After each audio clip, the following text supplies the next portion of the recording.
Welcome to the WGA Network.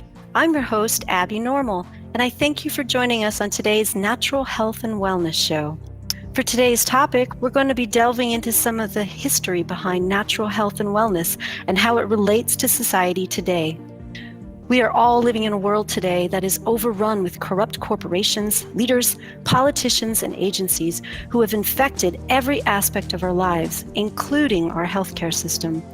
This is why it is vital that we understand the history of our current healthcare system and how and why it systematically dismantled and destroyed the natural healthcare system that was in place before. Discussing this history will help us better understand how to take back control of our healthcare system and put it back into the hands of the people, where it always has belonged. A system that is more interested in making profit at the expense of the patients who are often used as lab rats. We have a wonderful lineup of guest speakers here who will be helping us learn how to navigate out of the matrix we live in today and into the world of natural health and wellness. But I suppose I first should introduce myself.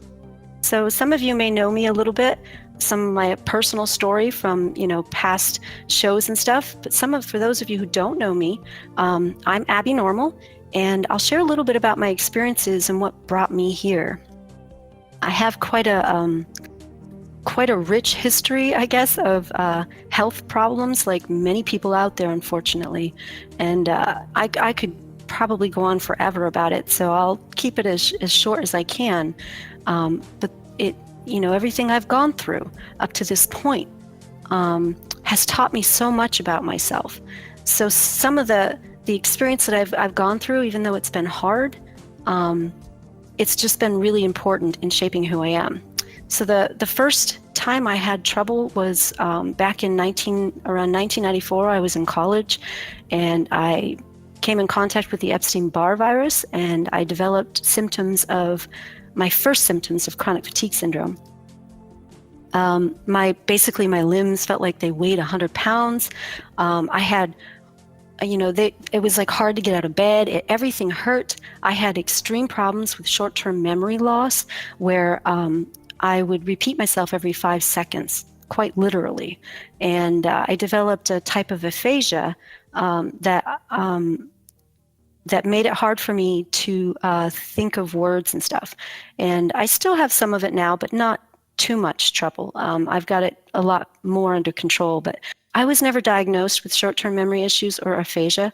I only learned about this stuff more recently when my mother had a traumatic brain injury happen, and she developed these problems, and so I learned through her what I wasn't diagnosed with, but it was exactly what I went through. So I actually didn't get a CFS, chronic fatigue syndrome diagnosis, until 2000.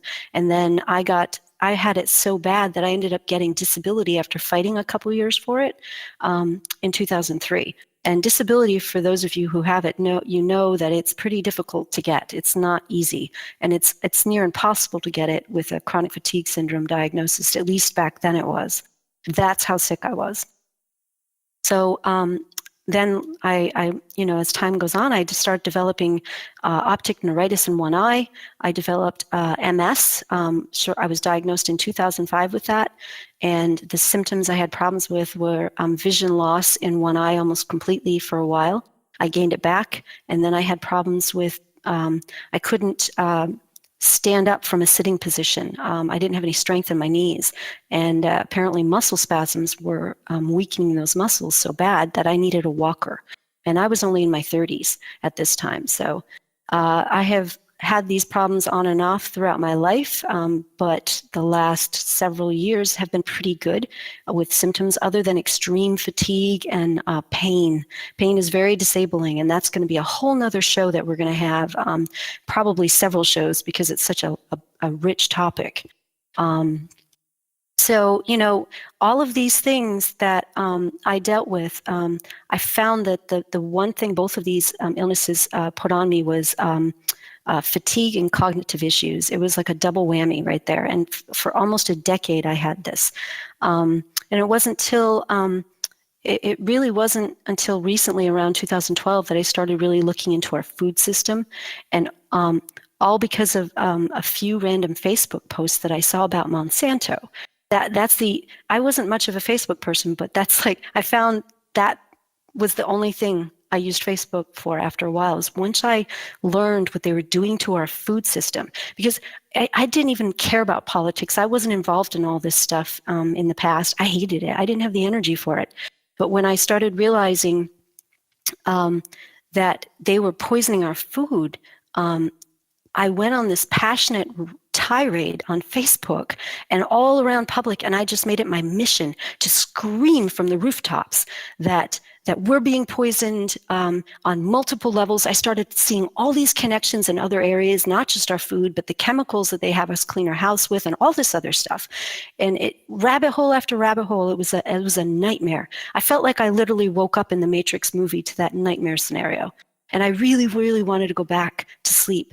But I found that the fighters in me, the fighting spirit in me, was just too strong, and it wouldn't let me go back to sleep. And I was like, screw it. You know what? I'm going to use this big mouth of mine, and I'm going to shout it everywhere I go. And I'm going to make sure that I direct my anger in a constructive way to get this out there, to shine a light on this darkness that these evil people are, what they're doing to us. And that's what brought me here. That's what got me into politics. Of all things, that's how passionate I am. I hate politics, but that's the passion I have for this, because I don't want people to be sick the way I am, and I don't want to be sick. I can relate to all of you out there who have these same types of problems. Everybody here that's going to be speaking today that we're here because we all have the same types of stories, that we're passionate about this topic because we have ourselves or our loved ones, family members, friends that have suffered from these terrible conditions. And it makes you angry. And if you're feeling angry the way I feel, it was rage that boiled up in me. If you're that angry, then direct that anger in a positive direction by going out there and screaming this information out there to everyone you can find. Just make sure they know what's going on. Shine that light in the darkness. That's what we're here for today. Now, with that said, I really would like to introduce our first guest here, Aurora. She's a certified health and wellness coach with a passion for helping people discover their own innate wisdom when it comes to health and rediscovering their personal path to a state of wellness. She was co-host on an internet radio broadcast covering world events with her own health segment, reporting on natural health news. She conquered her own health crisis out of cancer using only God's medicine several years ago, which fuels her drive to share the good news of self-empowerment. See, that's exactly why we're here. Her life experience and drive for teaching and guiding others out of the box and back into the true understanding of who we are and why we're here is her life's mission. Thank you, Aurora, for joining us. Such a pleasure to have you here. Hi, Abby. Wow, that was quite a testimony, and you can hear the passion in there. But yeah, thank you for the great intro. Thank you. So can you share with us a little bit about your own health battles and what brought you to this area? Yes, my why.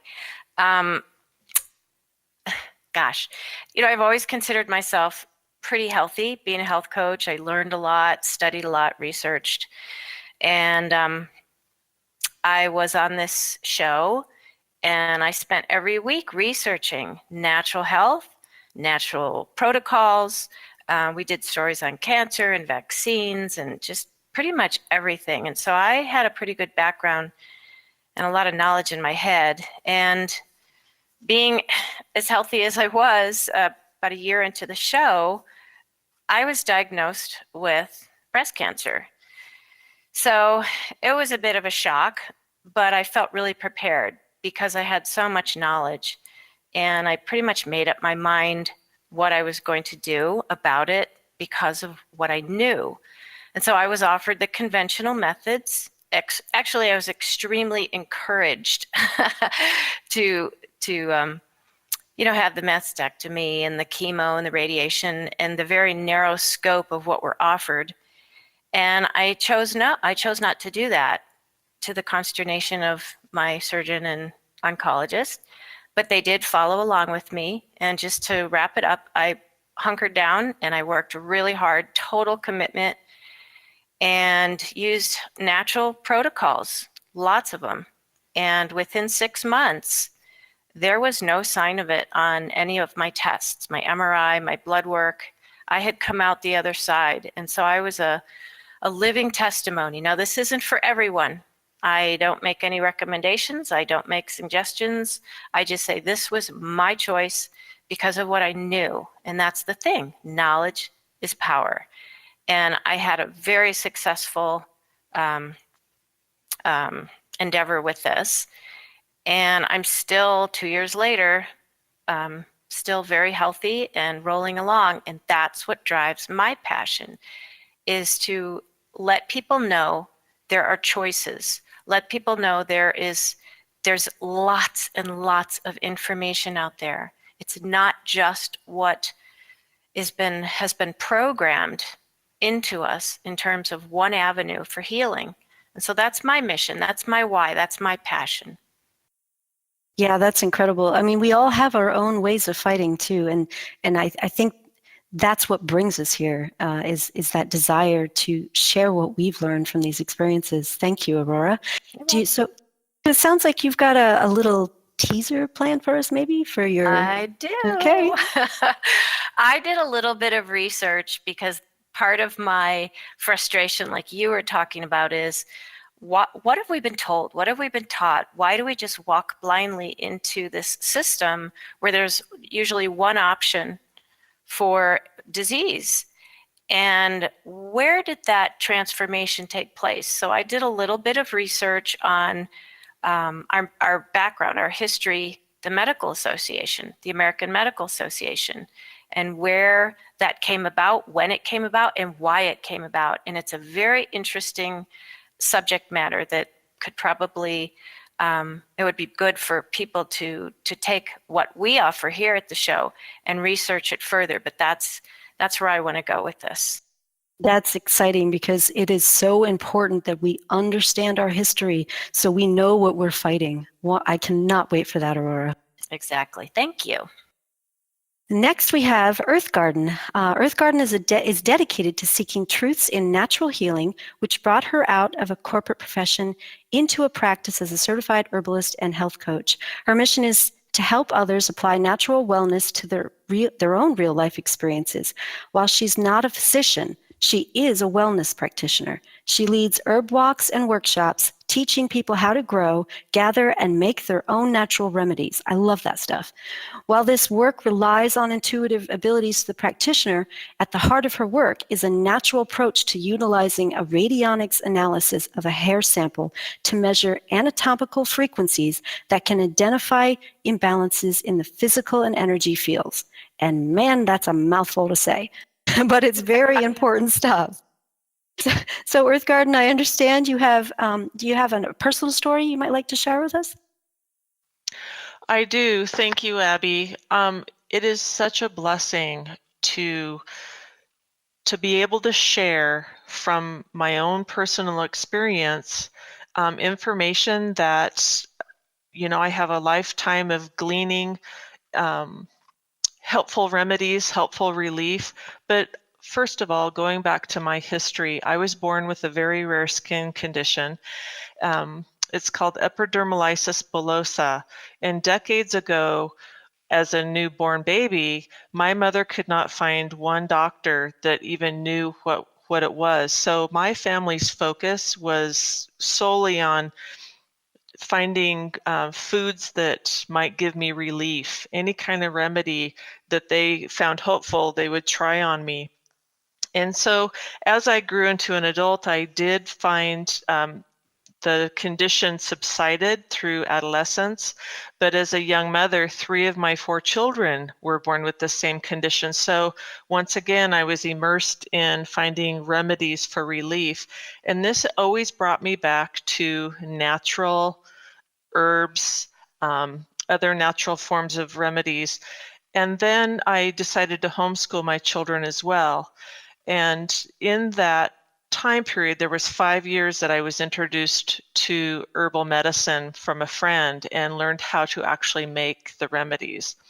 And that did help to some degree, but then life changed. I entered into the corporate and business world for several years.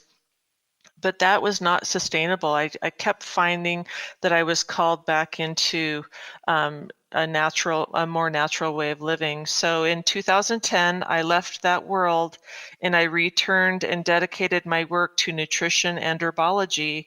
And that included an apprenticeship with one of the last of the old eclectic herbalists.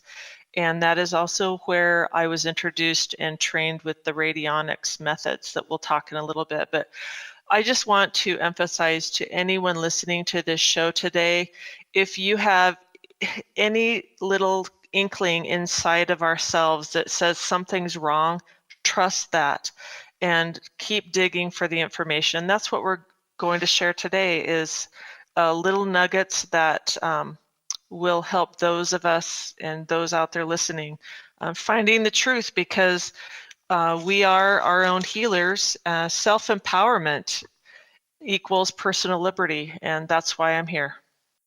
That's awesome, Earth, because I know a lot of people out there share those same thoughts and feelings and desires. I think it's because we know innately there's something good in nature, that nature is trying to provide to us. So I think these are all going to be exciting topics.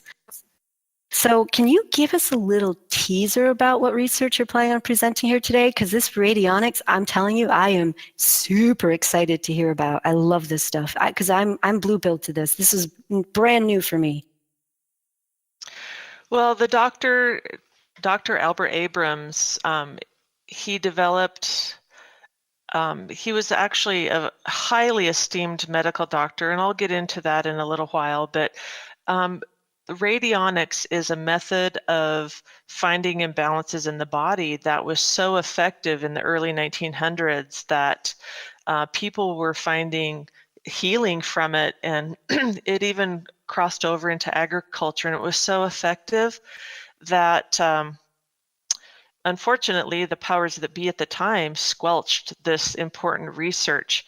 And you'll find more information, more details here in a little while, but I'm just dedicated to bringing this story of how radionics was helping people in the early 1900s, and it was hijacked.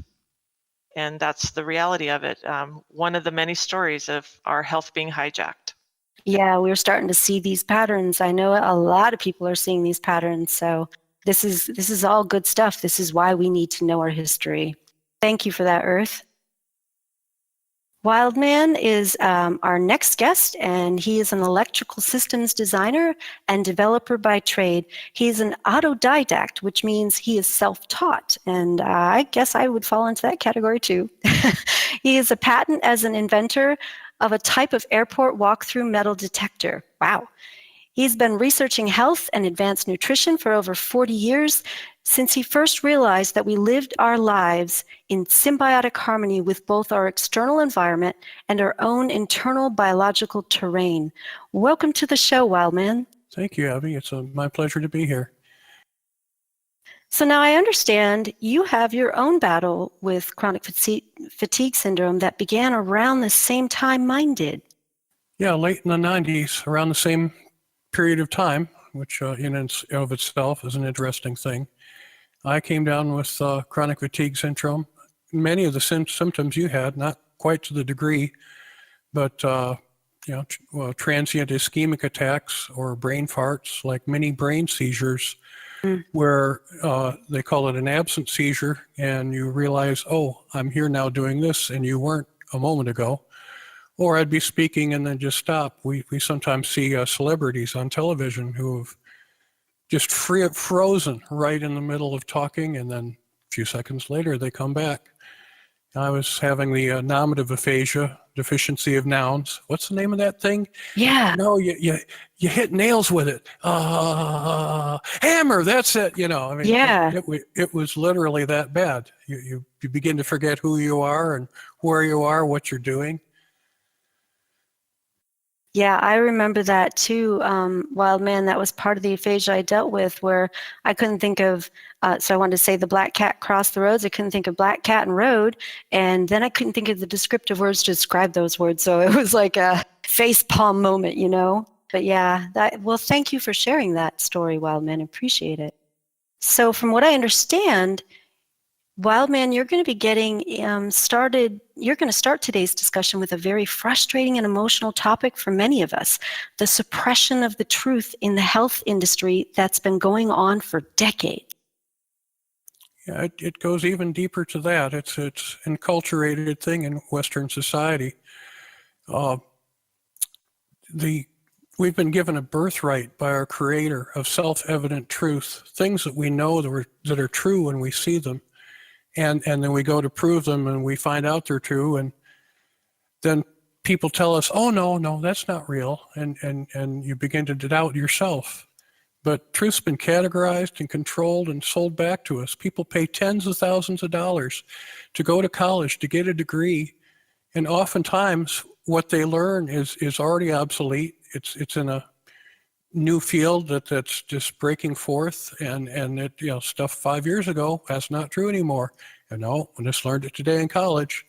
And then the disconnection, not only of different individual domains of knowledge. We can talk about optical physics over here, but none of those equations have anything to do with sound or physiology or molecular biology, but they do. Right. If once you learn how everything is interconnected and how it's all a divine gift that's been given to us. Yeah, it's so infuriating though, because I think we all feel that innately in us, and a lot of people don't know how to take that back, how to take back our healthcare system. We know it's been hijacked. We feel it. It's like we have a right to be healthy, and I think that's why we're all here.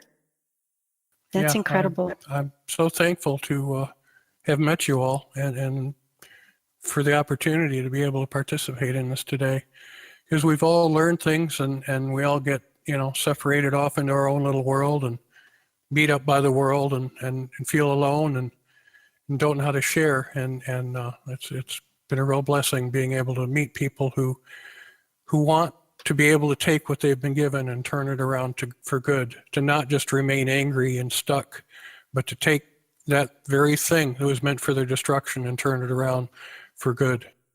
That's right. And the way we do that is through education, 100%.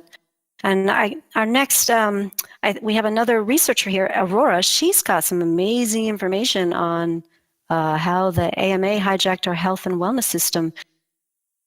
I was just I was just listening to Wildman finish, and it just brought to mind how everything has been structured, this construct we live in, to be fragmented. We're in a fragmented society, isolated. And when we're isolated, we can't make those connections and do what we're doing right now. And he also talked about how the truth has been suppressed and hidden. And I was thinking, when we question anything, we're called conspiracy theorists or conspiracy nuts, and we're squelched. Just for doing something as simple as researching history and bringing it to the forefront. And so that's what I wanted to do, was let's go back, find out when this transition happened. Because I remember my grandmother had a root cellar, and she would have she canned and bottled all their own food, and everybody has a grandmother or a great grandmother. Yep.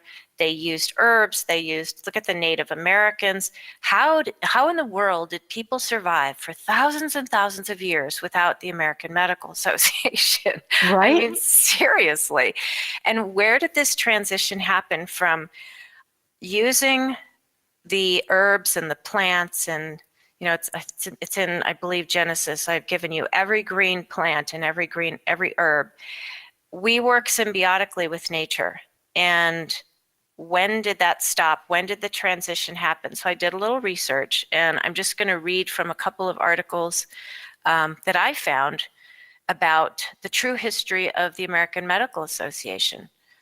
And it's pretty darn interesting when you start digging. So I encourage people to start digging and learning and having the courage to come forth and teaching others. Why do we do what we do? And why are we told we can't question? we just have to do it. No, it's not that way. Yeah, I'm terrible at that. I can't do that. I can't either. And that's why these people, we're all here in this room. So we're kind of rebels, aren't we? So, Yes. so there's an article that I pulled from Natural News, and it's from September of 2012 by S.D. Wells. And it's just going to read a few paragraphs and then make some comment. It's called The True History. The AMA, American Medical Association, was built on racketeering and the pocketing of non-profit profits. So the year is 1847. It goes back that far. The year is 1847. Physicians in America are not enjoying competing with inexpensive natural remedies, which are offered by Indians and skilled midwives. And we all know that. We know that in the back of our minds, don't we? We know that that's where medicine started. Yep. So these are remedies which are very effective, but are not profitable, and they're not patentable. So the physicians get together to form an alliance called the AMA, the American Medical Association. Only, quote, regulars were allowed to join this new prestigious organization, which strictly excluded herbalists, homeopaths, and Indian doctors. The new bylaws enacted would ensure that any physician caught dealing with a, quote, non-regular would be cast out and his reputation ruined. There was only one problem, and it was a huge problem. Conventional medicine in America was based on philosophy, not science, because nothing had been tested. We know this as a cold, hard fact today. The kind of medicine regarded as conventional then consisted of bloodletting, mercury poisoning, and other methodology we laugh at today. Jeez. I know, seriously. And we see this kind of intimidation in so many other areas of our culture, including what we're talking about right now. Just bringing things up, being in the in crowd or being pressured to be silent. So this has been going on for a long time. So the article continues on. Word started getting out. Doctors from Europe who visited and then returned home told others of the ill health of the average American. Those whose skin was sallow, eyes sunken, teeth and jaws crooked. Lo and behold, these are all symptoms of mercury poisoning. And so there you have it. I mean, the United States healthcare started with mercury poisoning. And this author says that's why it's still in vaccines and flu shots, because they get away with it. Yeah. There's a lot of this by design. You can just tell by the patterns out there. Wow. And nothing changes until we understand our history and we understand how it was changed, who was responsible for switching this philosophy. And another quick story from cancertruth.net. And this is called The History of the AMA, just a different author, Ty Bollinger, a different take on it. But he goes into a little different angle here. So he says, let's put on our history caps and go all the way back to the year 1910 and learn about John D. Rockefeller. Well, I'm assuming most of the people listening to this broadcast are pretty familiar with John D. Rockefeller and the Flexner Report. You know that name. Yeah, anybody paying attention, anybody red-pilled, anyone awake knows that name. And he says, I bet you've never heard of this report, have you? You see, the Rockefellers' goal was to dominate the oil, chemical, and pharmaceutical markets. So his company, John D. Rockefeller's company, Standard Oil of New Jersey, purchased a controlling interest in a huge German drug company called IG Farben. On a side note, IG Farben was the single largest donor to the election campaign of who? No. Hitler. Adolf Hitler. 1 year before Hitler seized power, IG Farben donated 400,000 marks to Hitler, his Nazi party, and his private army, the SS. Okay, that was a huge amount of money back then. See the patterns, folks? They're still there today. Exactly. And every time we try to bring this up, we're crushed. But we're not going to be crushed. The internet won't let us be crushed. And that's hell no. That's why we're doing this. So it goes on accordingly after Hitler seized a seizure of power, IG Farben was the single largest profiteer of the German conquest of the world during World War II. While millions of people were being imprisoned and murdered, IG Farben was profiting. Wow. Anybody making any connections here? Right. It's like nothing changes unless we get in and change it. So it says IG Auschwitz, a 100% subsidiary of IG Farben, was the largest industrial complex of the world for manufacturing synthetic gasoline and rubber for the conquest of Europe. World War II. Auschwitz used the concentration camp prisoners as slave labor in their factories, but there was no, quote, retirement plan for the prisoners of Auschwitz. Those who were too frail or too ill to work were selected at the main gate of Auschwitz factory, and they were sent to the gas chambers. Even the chemical gas Zyklon B used for the annihilation of millions of innocent people resulted from IG Farben's drawing boards and factories. This is another pattern they have too. This is another pattern they have, yes. And we're seeing that now with the drug companies, the pharmaceutical companies. My personal take from my research and just understanding the history that I do, and if you want to take this down a rabbit trail to Operation Paperclip, where we brought a lot of those doctors and scientists over to the US to basically run our pharmaceutical companies, we are living in a giant legal laboratory. It is, dare I say, it is Auschwitz only legalized, and we actually pay for it. We are all lab rats. Yes, thank you. Hive mind, I was just going to say that. It's pretty incredible when you start digging down here. And I would encourage people listening to go to these articles. We're going to have these articles linked for you to investigate. But this is just the tip of the iceberg of research and understanding where we went wrong, where we went astray from natural homeopathic remedies that worked with the human body in synchronicity to the drug culture of symptom suppression and not really listening to our bodies, because our bodies are always talking to us. You know, we have a pain, we have something that's a little off. That's our bodies communicating with us. Please, please pay attention to this. I need an adjustment, a dietary change, whatever it is. But we've grown so accustomed to going to the doctor, taking a pharmaceutical drug. And honestly, Abby, pharmaceutical drug manufacturing is a show in itself. But we take a symptom suppression drug, we're really betraying our bodies. We're betraying ourselves. We're betraying our lives, our health, our futures.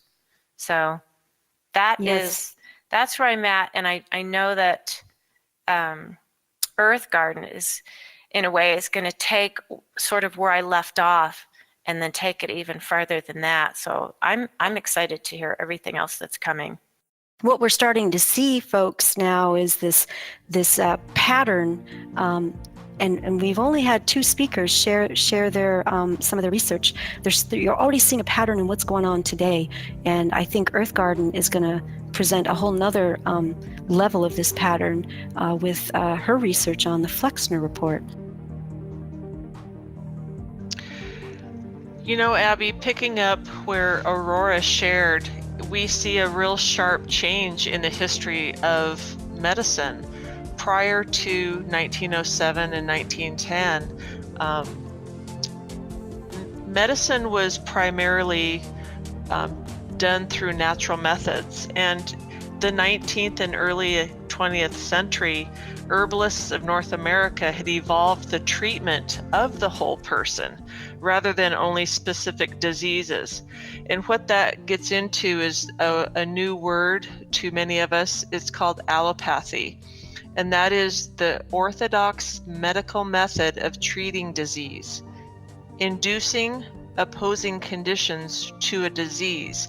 In other words, treating the symptoms as opposed to the natural methods of supporting the body, mind, and spirit into a natural healing process.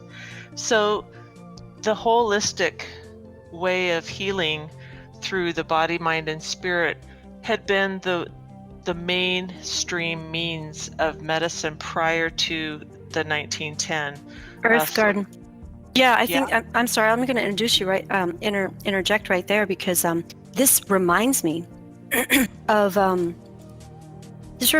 how, like, what they're doing with gardening, farming, all this stuff. How they're teaching people to completely rip apart the system that nature has in place, and to add to it through man-made synthetic methods what is needed. And oftentimes that ends up becoming more destructive than healing for nature and for our bodies. So I see the similarities here already. It's like by design on many different levels. That's excellent. Excellent point. It's as though we're discovering that so much of this parallels with each other. Instead of holistically managing the insects and weeds in our gardens, we're taught to get rid of the symptoms through synthetic sprays, where nature provides its ways and means for us to garden holistically.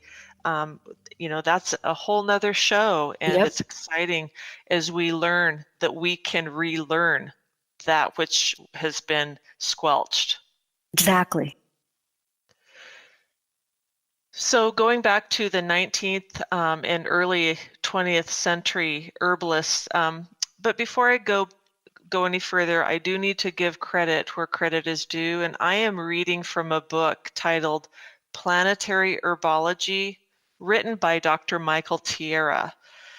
And he gives a good history here of that sharp change in the early 1900s. And so the herbalists, the homeopathic physicians, the midwives, they had through Native American guidance developed a system here in the West of helping. The medicine of the day was through natural means, and it's unfortunate that contribution made by the herbalists, homeopaths, and the midwives had been devalued by the medical monopoly, because what happened is in 1907, Andrew Carnegie and John D. Rockefeller, there's those names emerge again. Mm-hmm. They commissioned a man named Flexner to investigate hospitals and schools in order to advise them on investments in American medicine. Flexner's report found that the heroic doctors, whose heroism consisted in the free use of surgery, would best represent the development of industrial technology and would provide the greatest profit to his sponsors. With this financial support, allopathic medicine began to flourish. So what happened is the Carnegies and the Rockefellers discovered through the Flexner report that the best return on their investment would be through focusing on treating the symptoms, pharmaceuticals, and through surgery. So guess what happened? Within a few years, the medical colleges, the medicine colleges, no longer received funding for the natural medicines. So within a few years, the well-established medicinal schools, herbal pharmaceutical companies, homeopathic schools, schools for midwifery, as well as medical schools for Black doctors disappeared because they no longer received the necessary funding to continue. Herbalism, in fact, was so denigrated that medical doctors of the 1930s were ashamed to admit their knowledge and use of traditional herbal remedies. What happened was the American Medical Association had already gained so much power that they could ruin careers, and these medical doctors could not afford that. So we can see here how natural medicine went under the radar and really became squelched. It should be acknowledged that mainstream medicine literally has saved millions of lives. I mean, honestly, if I break my leg, take me to the ER Yeah. and let's set this thing, but then take me to my natural homeopath and my herbalist. Yeah, So they each have their place, basically, is what you're saying, and they work well together absolutely. sometimes. But And it's and the distinction is, I have always made the distinction: crisis care versus health care. Now, crisis care is, you need triage, you need an operation right away, you rupture a spleen. But there's no Exactly. distinction between crisis care and health care. That is so true. I mean, the contributions, polio is a good example. I mean, allopathic medicine, another of its greatest contributions has been disease prevention through introduction of the principles of urban sanitation and personal hygiene. Perhaps the ideal system of future would incorporate the best of Western scientific medicine with traditional medical systems and herbs, integrative medicine. And we do see that today, slowly but surely, becoming more and more accepted. But look at the decades and decades of how, so much of this has been squelched.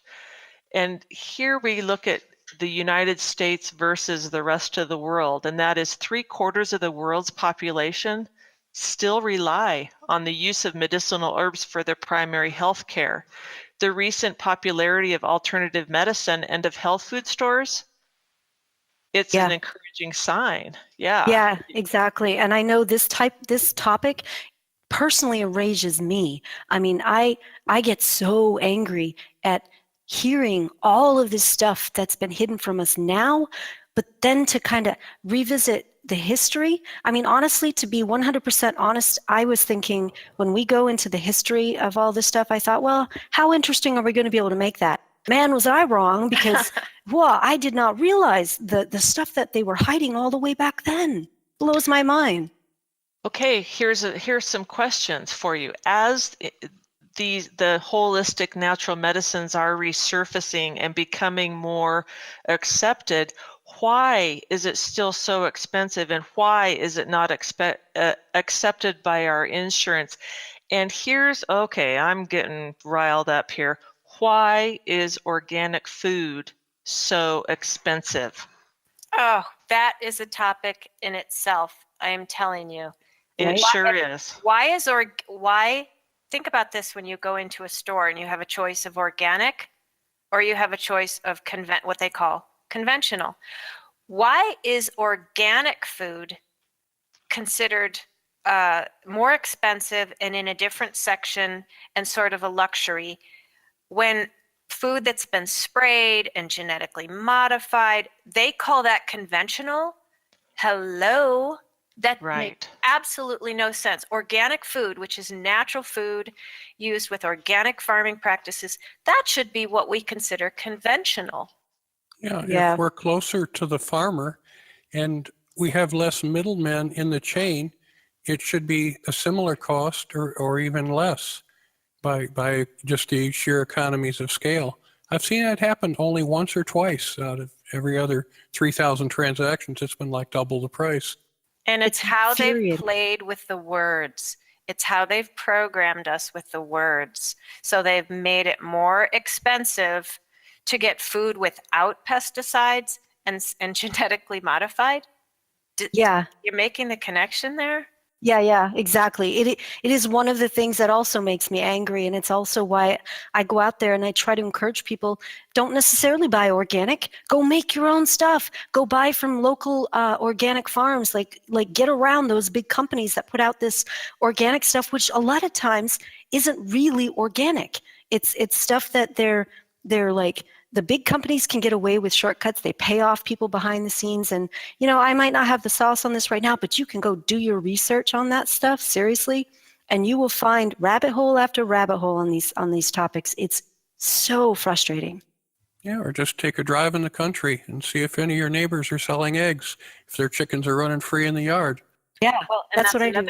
When we were little, we used to be able to drive out in the country and we could see a farmer who had eggs for sale, corn, fresh tomatoes. Well, now it's so highly regulated, they don't even want to do that because of lawsuits, and they've changed the entire system of how we get food. Yeah, Earth, this is like an incredible topic. I mean, that you see already people are wicked passionate about it. Well, and I have friends who are medical doctors, and they go into the profession with the heart of a healer, and yet what they're taught in school is what they're taught, and their cost of education is so high, and so then they spend the rest of their careers paying off those student loans, and they're able to practice within the parameters of the AMA, and they cannot afford, many of them cannot afford to deviate from that. Whereas, there's a whole world of nutrition that they weren't taught. If they could have the freedom to incorporate the natural medicine into their allopathic practice, we would all benefit from that. And the integrative world has expanded, doctors who are doing integrative medicine, but it's such a slow process, isn't it? Yeah, but there are even integrative medicine practitioners in rural areas, because I live in one such area that doesn't see much of this type of in the industry, and we have a couple here, so it's good. And I think Earth Garden brings up a really good point. A lot of the doctors, the medical professionals, their hands are tied. Yeah. The pharmaceutical companies are funding these medical schools, and so they're getting hundreds of hours in pharmaceuticals and 4 or 5 hours in nutrition. It should be the other way around, which is what holistic doctors are trained in, hundreds of hours of nutrition and holistic, how the body works science. And then even if they have a desire, there's so much regulation, so many hoops to jump through to fulfill the insurance company regulations. The doctor doesn't have time to spend reading journal articles when he should be able to try to catch up with his field. Yeah, good point.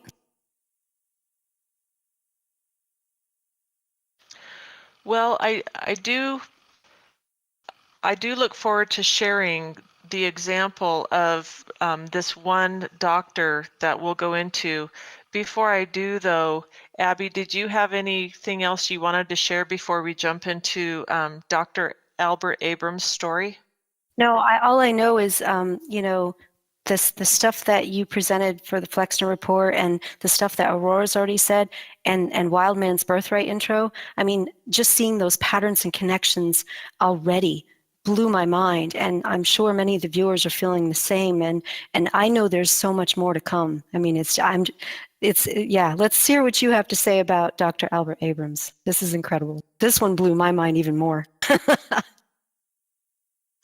It did mine too when I learned of his story, and even more so when I learned how highly esteemed Dr. Abrams was. So in 1910, Dr. Albert Abrams was a highly esteemed medical doctor. In fact, he was a professor of pathology and director of the Cooper Medical College Department of Medicine at Stanford University. Dr. Albert Abrams was born into a wealthy family, and his medical research that I'm going to share was done because of his commitment to furthering research and bettering the medical profession and helping people heal. In fact, he wrote several textbooks, and he has so many achievements that it's too lengthy to share here. But the book that I am drawing this information from it's titled Report on Radionics, Science of the Future. And it's written by a journalist named Edward W. Russell, who actually met Dr. Albert Abrams and interviewed him, as well as other medical doctors who were supportive of Dr. Abrams' work. And the other book that I will be touching on is authored by David Tansley, and the title is Radionics: Interface with the Ether Fields. That book in stuff. itself is actually available online in a PDF form, so you can even go in there and download it for free. But going back to Dr. Albert Abrams, in the course of his research, he devised an instrument that was calibrated with dials.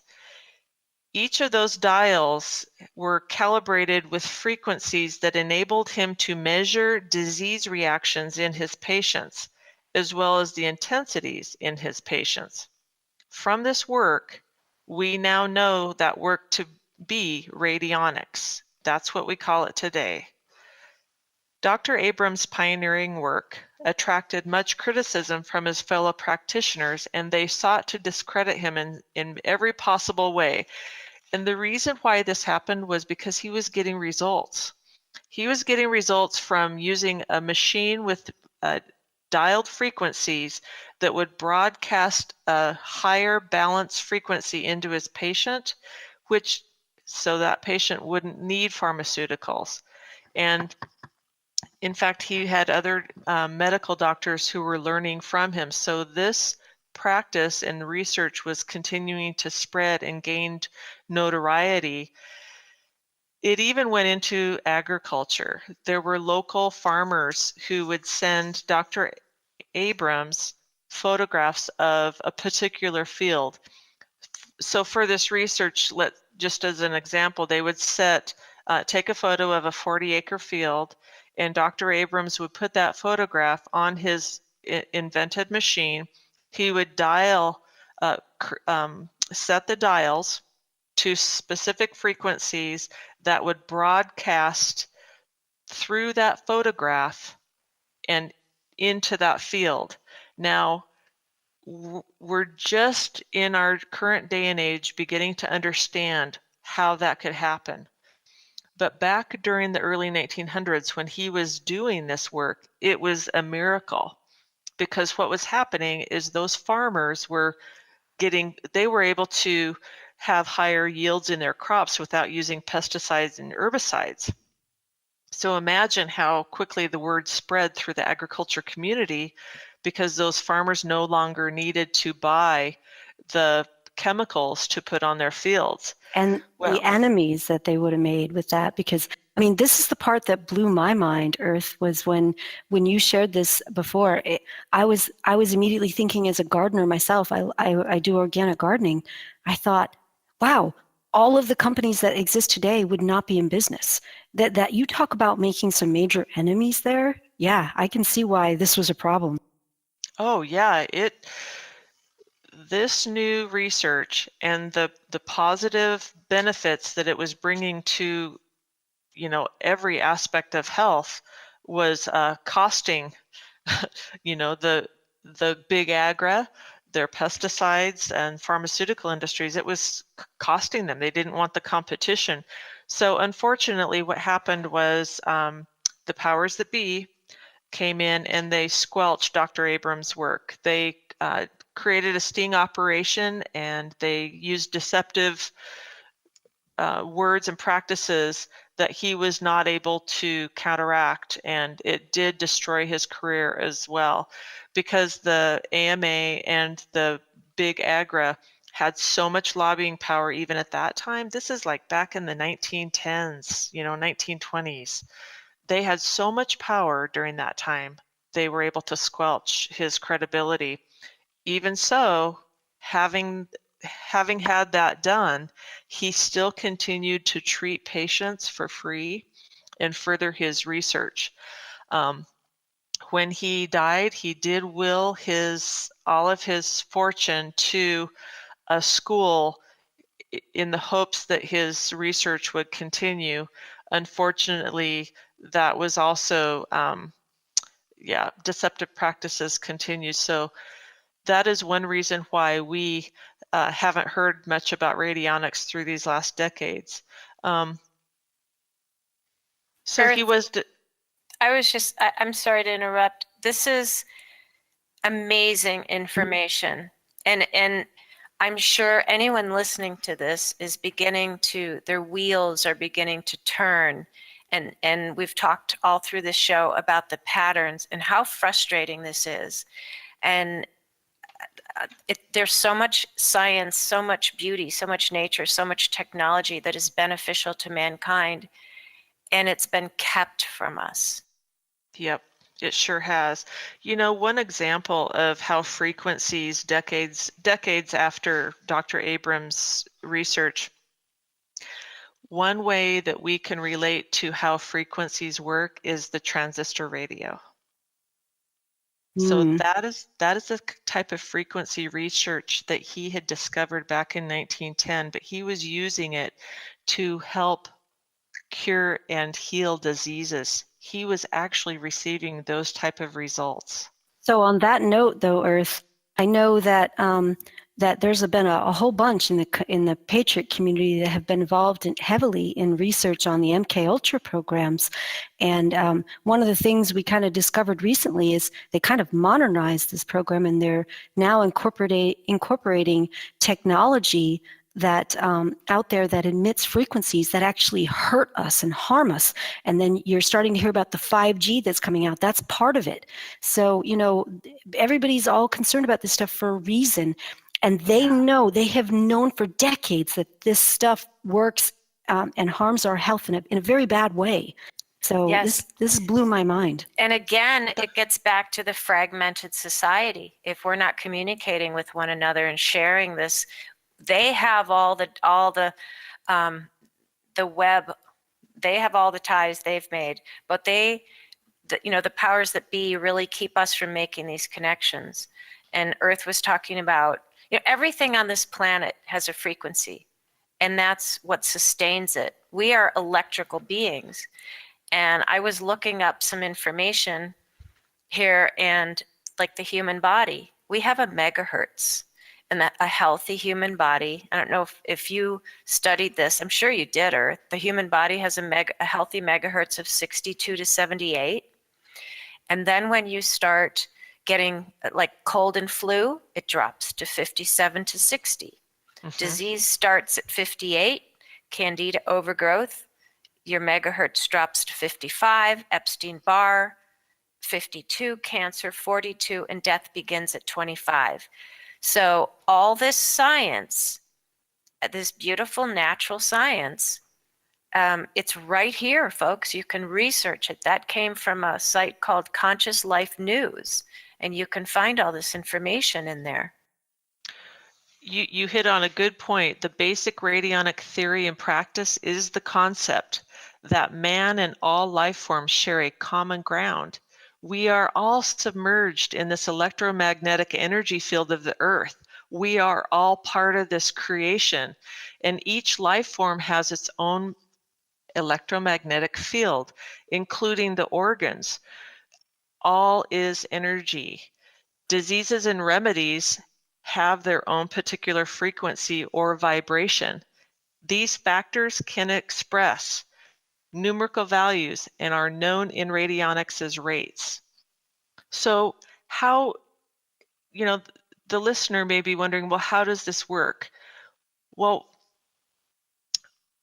jumping forward to our current time, there are a number of techniques used in the field of radionics practice. The techniques that I'm experienced with is a client will provide a hair sample or a saliva sample, and that sample, we call that a witness, and it is put on the machine. And then there are dials on the machine, and as a practitioner, we're trained with, we have books that have all these frequency rates, and we're able to determine where the body is imbalanced and where it is, where the imbalances lie. Once we can determine that, then we can use herbs and other natural healing modalities to help raise the body back into balance. And the body actually has the opportunity to heal itself. Now, this is not done overnight. This is a natural form of healing that takes place, but you can see how when we can identify the frequency rates that are happening in the body, we can help the body heal itself. Is that, oh, I get so excited when Yes. we learn these things. That's You know, awesome. and what Abby was bringing up about the technology that we're surrounded by all the time, the cell phones and the coming 5G, and how that destroys and interferes with our natural frequencies. Every molecule that our body is made out of has its own resonant frequency. The very shape of the human DNA turns it into like a radio receiver. And part of how the field of epigenetics works is where you eat a certain food or a certain herb or certain chemical influences your body, it turns on and turns off like a switch, that part of your DNA, because of the mutual resonance between the substance and the DNA that's affected by it. Yeah, and so when I first heard about radionics, first thing I thought was this, I was thinking, this kind of sounds a little woo-woo to me, until you started getting into how it actually was, like, it affected like plants and insects and nature as a whole. Then I started realizing, wait a minute, I made the MK Ultra connection in my head, and I go, oh, wait, okay, frequencies, I get it now. It makes sense. I mean, they've known this stuff all along, and they're using it against us. Just like everything else, the patterns are there. They're so obvious. And the way we battle it is educate ourselves, know why this stuff is happening, know how it's happening, and then we can stop it and prevent it from happening again and take back our healthcare system. In closing, Abby, one simple example comes to me, and that is, imagine when we go out into nature, even if it's a park within the city, and we're surrounded by natural environments of trees and plant flora. And you know how we always feel it helps with our stress level?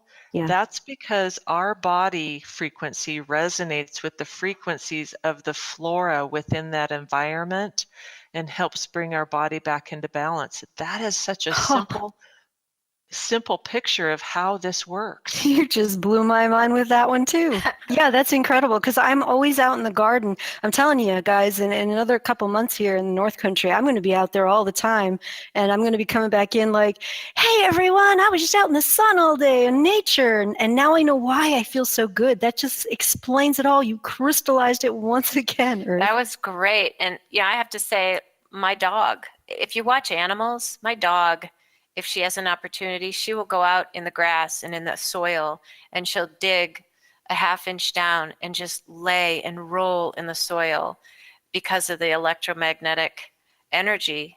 Animals know this stuff instinctively. She loves being in the earth, on the earth. Yeah, on the way here to do this broadcast, coming home from the post office, I took 5 minutes just to stop and sit by the creek that's just down the road from my house, just to gather my thoughts and connect to my creator. I was something about sitting by the water. My mother had the same thing. It's like, oh, let's go sit by the park by the water for a while. It's like we were talking about earlier, how all our anonymous names we chose kind of match our personalities in many ways. We got Wildman, obviously, Earth Garden, we got Aurora, oh, and then we got the quirky, kind of weird out there Abby Normal. So now folks have an idea why we chose these names. They're fun. But all of this stuff that we're kind of listening to here is so intricately tied together. And from what I understand, Wildman, you have yet another piece to this puzzle. Well, not even the final piece, but the final piece we can cover tonight. So, what do you have for us on Royal Raymond Rife?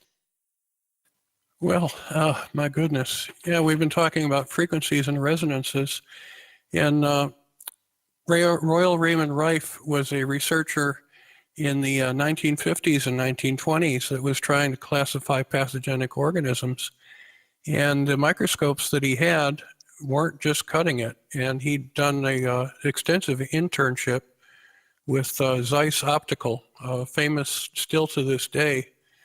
And he invented a series of new type of microscopes that were able to see bacteria, see living bacteria, and even begin to approach the limits of being able to see larger viruses. and still folks will debunk him to this day. Oh, there's no way that they could have done that. There's no way that microscope could not have existed.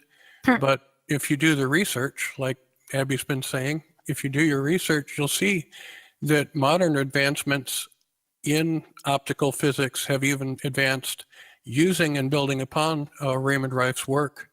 And they can resolve things with an optical microscope down to the realm of viruses at less than the wavelength of the light that's being used to view it. And one of the ways he would do that is by illuminating his specimens with very special kinds of light, ultraviolet light. And not only would the light be ultraviolet, it would be like laser light. It would be coherent. So it would be polarized light. And when he would hit a particular organism with the exact particular wavelength, frequency, or color of light or ultraviolet light, that organism would fluoresce or glow in the visible spectrum. Wow. And then he was able to, he was able to see living organisms.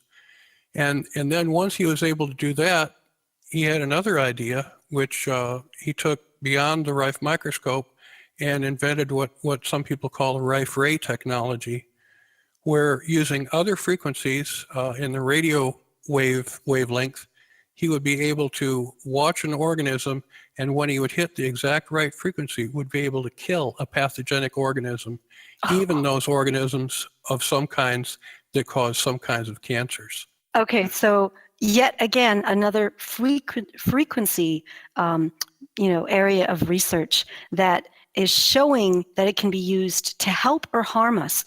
And what we've learned now is they're using this stuff to harm us now, along with all of these other attacks that they're putting on us. That's incredible, Wildman. True, Abby, so true. And the thing about what Wildman's talking about is the Royal Rife, what he found is too, and I'm sure that's in your studies, Wildman, it did not harm healthy cells. It only harmed anaerobic cells. Yeah, he would target a particular organism and search for, he would have a sample of the living organism on a slide under the microscope until he determined the exact frequency for that organism. And then, of course, that frequency would do no harm to the patient. Wow. That's so a non-invasive way to kill harmful organisms. Imagine that. Imagine that. Can you believe this? I mean, I bet our viewers are just as angry as we feel and just as frustrated. This is like this is crazy. Yeah, well, we need to take that anger and not miss the mark. Need to use it productively, like you started the show out saying. And I think that's a common interest that we share here, is being able to take the bullying and persecution and debunkers and go, I know that's not right. I'm going to go find out why that's not right. And we go do our research and discover exactly how we've been misled. Well, Wildman, what happened? Why didn't this technology continue? Well, in the 1930s, mid to late 1930s, he was having demonstrable results and effects actually killing people's cancers. They had photographs of people who had cancers and then had no cancer after exposure to the correct frequency of Rife ray.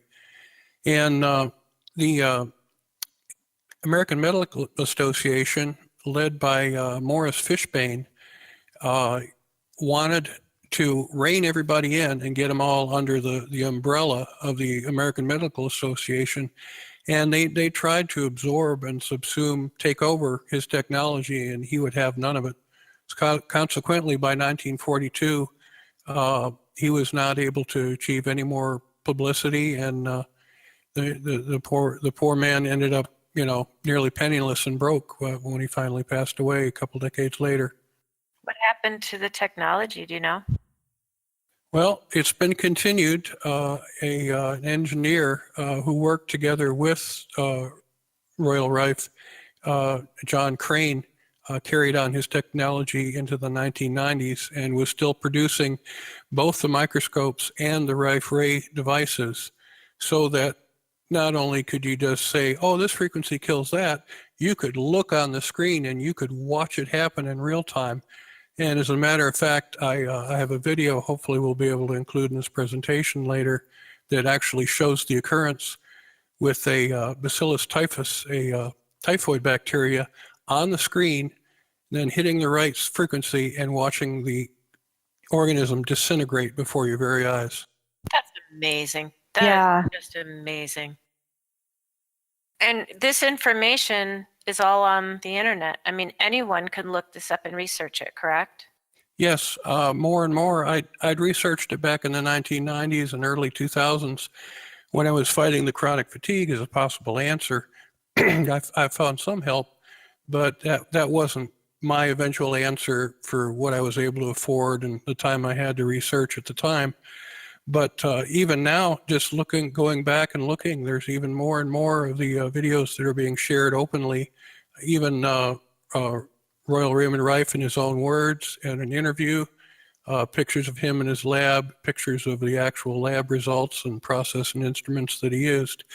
And of course, all important frequencies that he used. And there were some errors because when he first started out, the equipment was so primitive.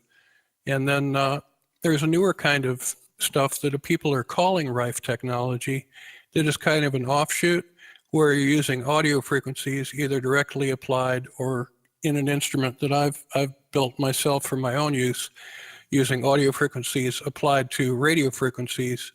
But I don't call that Rife. That's you're pushing your energetic potentials. You're changing your action potentials in your immune system. And the immune system is connected to the brain so tightly you can't even consider it a separate thing. We are not just a brain. We don't just have an immune system. We have a neuroendocrine system, which is one system that is part of our being as an integrated whole human being. That's amazing. Do you have information that you can share so people can begin down that rabbit hole? Yeah, I've got plenty of links that hopefully we'll be able to include together with this show at the time of when we put it out there. Excellent, because I know a lot of people are going to want to go down these rabbit holes. I personally know that when I find out that something is forbidden for you to do and there's no good reason for it, I'm going to do everything I can to find out why, because I want to know what the hell they're hiding. And I know a lot of viewers are going to want to know the same thing. This stuff really irritates me. That's how I fight it, right? I go out and I'm like, well, I'll be darned. I'm going to make sure I do the opposite of what you want. And we love you for that, Abby. And that's why we're all in this club together, right? That's right. That's why I love this community as a whole, because we all have that mindset. We're little rebels. Well, that is our innate desire as a human for personal liberty and seekers of truth. Question everything. And what a time that we live in, that we have this opportunity to share like this and research, use the internet for good instead of bad, and really dig in and I would say begin archiving a lot of this information the way things are going on the internet, but at least it's out there and we're sharing what we know. And I'm sure there's people out there listening that have their own information or are just learning for the first time. This is explosive and it's positive and it's wonderful, and we encourage you to share as much as you can. Yes, as much as we're beginning to see censorship occurring on the internet, every time I see a video, it's like, oh, I need to save a copy of that on my local hard drive. Right? I know. We're developing that mentality, which I think is healthy. But when you think about all of the connections that we have here with all of the things you guys have presented today, I still find it amazing that the U.S. is listed as number 11 in a survey of overall healthcare, and I believe we have the source for that that will be shown in this video. You have to ask yourself, if we're supposed to be this highly industrialized country, then why are we number 11? Why do we have so many health problems and deaths? Infant mortality rates high, everything. Good question. And I think we're starting to unravel the why, right? Yeah, exactly. Well, Yeah, we've gotten so disconnected from our roots, and Bingo. in both culture and human interaction, human discourse, and from our Creator who made us to be well and to be healthy and to be whole individuals. Exactly. I mean, I hope that the viewers as a whole can, see the patterns that we're presenting in this show and kind of wrap your brains around the fact that we are constantly under attack right now. This is not a conspiracy.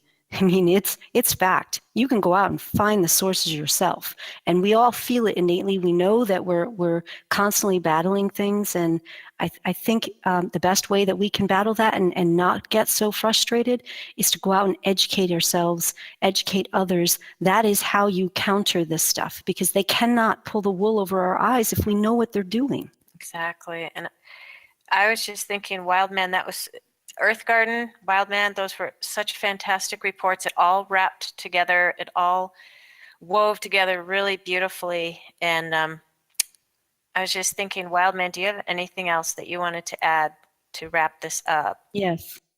Well, the thought that comes to mind is the need for restoring our birthright to self-evident truth, to things that we know are true in our heart when we see them, and the freedom and liberty to be able to pursue those passions and be able to reconnect to our Creator so that we can directly connect with the one who reveals knowledge to us, and we can create new things.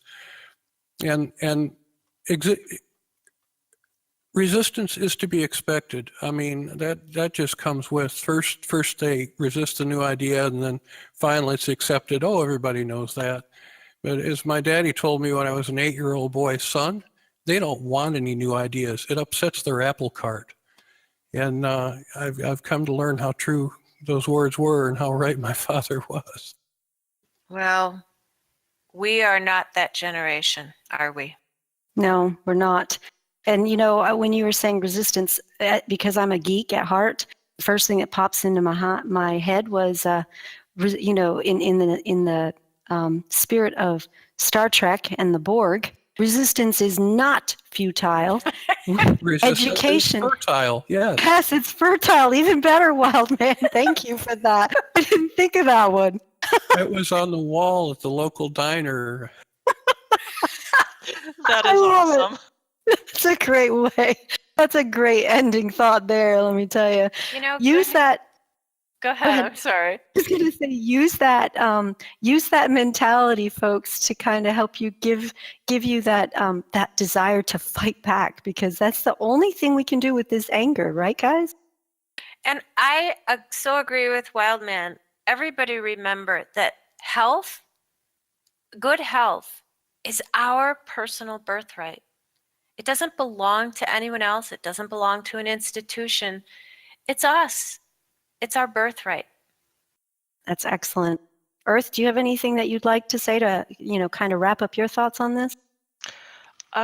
Very much along the lines, this is what comes to me, and that is, hope is our evidence of a better tomorrow. And I believe with all my heart that this show and all the other shows that we plan to bring truth to the table helps give people hope.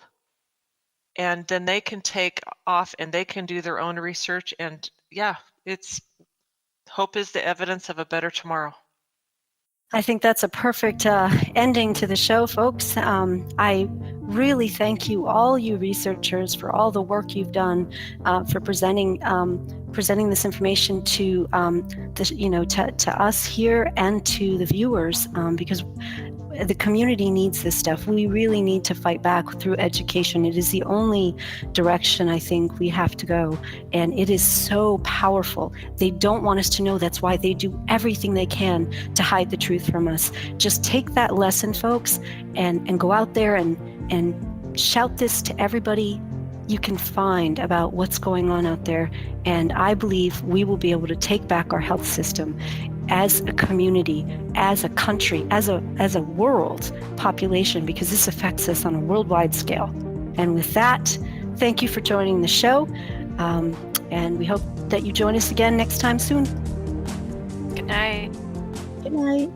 Good Thank night. you so much. God bless y'all.